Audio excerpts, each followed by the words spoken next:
গোৱালপাৰা পূব বিধানসভা সমষ্টিত ৰাজ্যৰ মুখে মুখে চৰ্চিত নাম হৈছে জনদৰদী নেতা আব্দুৰ ৰহিম জিব্ৰাণ।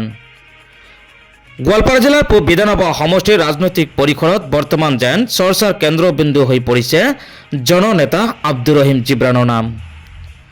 জনদৰদী নেতাজনে দিনে নিশাই সমষ্টিৰ বিভিন্ন অঞ্চলত গৈ মিত্ৰজোঁট অসম গণ পৰিষদ দলৰ হৈ টিকট প্ৰত্যাশী হিচাপে প্ৰচাৰ কাৰ্য তথা ৰাইজৰ লগত মত বিনিময় কৰা দেখা গৈছে আৰু সমষ্টিৰ বিভিন্ন ঠাইৰ ৰাইজেও জননেতাজনক বিপুল সঁহাৰি জনোৱা দৃষ্টিগোচৰ হৈছে সচেতন মহলত।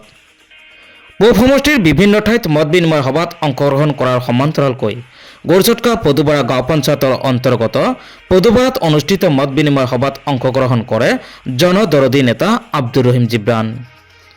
আগন্তুক ২৬ৰ বিধানসভা নিৰ্বাচনত গোৱালপাৰা পূব বিধানসভা সমষ্টিৰ পৰা মিত্ৰজোঁট অসম গণ পৰিষদ দলৰ হৈ প্ৰাৰ্থিত্ব প্ৰত্যাশী জ্যেষ্ঠ সুদক্ষ তথা জনদৰদী নেতা আব্দুৰ ৰহিম জিব্ৰাণ। সমষ্টিৰ চুকে কোণে ভোটাৰ ৰাইজ তথা সকলোৰে মুখে মুখে প্ৰচলিত হৈছে আব্দুৰ ৰহিম জিব্ৰাণৰ নাম।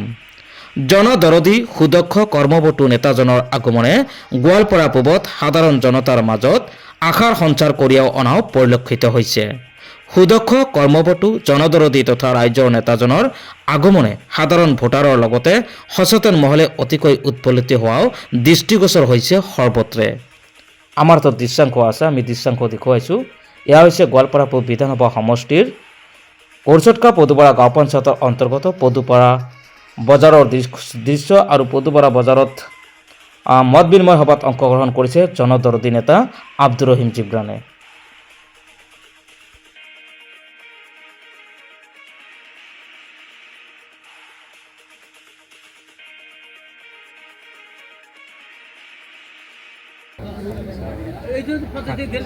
উদ্দেশ্য ৰাজনৈতিক আৰু নিৰ্বাচন দল শক্তিশালী কৰিব লাগে, মানুহৰ ওচৰত যাব লাগে। ২০২৬ নিৰ্বাচনলৈ আমাৰ কি ৰণনীতি সেইখিনি লৈ আমি গৈ আছোঁ আৰু মানুহৰ সংগ বিচাৰিছোঁ, মানুহৰ সমৰ্থন বিচাৰিছোঁ। আপুনি নিজেও আছিলে অলপ আগতে মিটিঙত। ৰাইজৰ সঁহাৰি অভূতপূৰ্ব, বৰ ভাল। কেৱল আমি কষ্ট কৰি গ'লে আপুনি খেলাটো নিশ্চিত? মই খেলাটো নিশ্চিত, যদিহে টিকেট দিয়ে। খেলাটো খেলিম, কিন্তু হয়তো মোৰ হৈ খেলিম, নাইবা দলে জাক দিব তেওঁৰ হৈ খেলিম। যিহেতু যদি আপুনি টিকেট পায় খেলে, যদি যিহেতু কংগ্ৰেছৰ বিৰোধী দল আছে, ক্ষেত্ৰত আপুনি কিবা প্ৰত্যাহ্বানৰ সন্মুখীন হ'ব? ইয়াত প্ৰত্যাহ্বান আচলতে দলটো প্ৰত্যাহ্বান নহয়, ৰাইজৰ মন মানসিকতা প্ৰত্যাহ্বান। আমি যদি ৰাইজৰ মন মানসিকতাখিনি অহা ৩ মাহত পৰিৱৰ্তন কৰিব পাৰোঁ, দলটো প্ৰত্যাহ্বান নহয়। আপুনি আশা কৰে নিশ্চিত ৰাইজৰ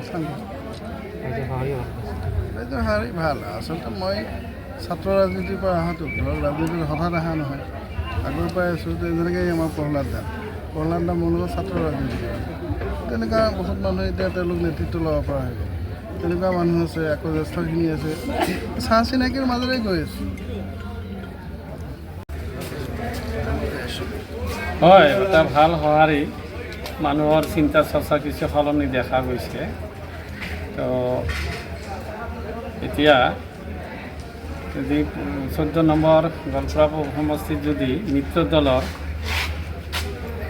যিকোনো এটা দলৰ প্ৰাৰ্থীক যদি দলে টিকেট প্ৰদান কৰে, নিশ্চিতভাৱে ৰাইজৰ যিটো সঁহাৰি দেখা গৈছে, নিশ্চিতভাৱে হয়তো 2026 চনত মিত্ৰ দলৰ এজন প্ৰাৰ্থী জয়যুক্ত হোৱাটো একেবাৰে নিশ্চিত হ'ব। বিজেপি দলৰে খুব এটা সঁহাৰি দেখা গৈছে, দেখা পোৱা মানুহৰ চিন্তাধাৰাখিনি সলনি, চিন্তা চৰ্চা নিশ্চয় সলনি হৈছে। 2026 চনত মিত্ৰ দলৰ যিকোনো এজন প্ৰাৰ্থীক যদি গোৱালপাৰা পূব সমষ্টিত টিকেট প্ৰদান কৰে, নিশ্চিতভাৱে যিহেতু মানুহৰ মন মগজুৰ পৰিৱৰ্তন হৈছে, মানুহক ডেভেলপমেণ্ট লাগে। কংগ্ৰেছক ভোট দি 100 বছৰ আমাৰ সংখ্যালঘু মানুহখিনি একেবাৰে পিছ পৰি গৈছে। যদি মন মগজুৰ এইবাৰ পৰিৱৰ্তন ঘটে, তেতিয়াহ'লে আমাৰ 2026 চনত আমাৰ বিধায়ক নিৰ্বাচিত কৰিলে নিশ্চয় আমাৰ ডেভেলপমেণ্ট। এতিয়া কথা হ'ল আমাৰ ডেভেলপমেণ্টৰ নিৰ্বাচন। ডেভেলপমেণ্ট নহ'লে জাতিৰ এটা অস্তিত্ব নাই। গতিকে আমাৰ ডেভেলপমেণ্ট লাগে আৰু আমাৰ এজন ভাল নেতাৰো দৰকাৰ আছে। আজিৰ এই পদুপাৰা মাদ্ৰাছা বজাৰ প্ৰাংগণত গব দলৰ যি সম্ভাব্য প্ৰাৰ্থী আব্দুৰ ৰহিম জিবৰান ডাঙৰীয়াই ইয়াত আহি উপস্থিত হয় আৰু তেওঁ ধুনীয়াকৈ তেওঁ ভাৱ বিনিময়বিলাক বিশ্লেষণ কৰে আৰু তেওঁ বিশ্লেষণত বিপুল সঁহাৰি এটা দেখা গৈছে। তেওঁ টিকেট পালে জয়ী হ'ব। তেওঁ টিকেট পালে নিশ্চিতভাৱে তেওঁ জয় হোৱাটো 100% মই ভাবোঁ সঁহাৰি পাব। ভোটাৰখিনিয়ে কিন্তু চিন্তাৰ সলনি দেখা যায়।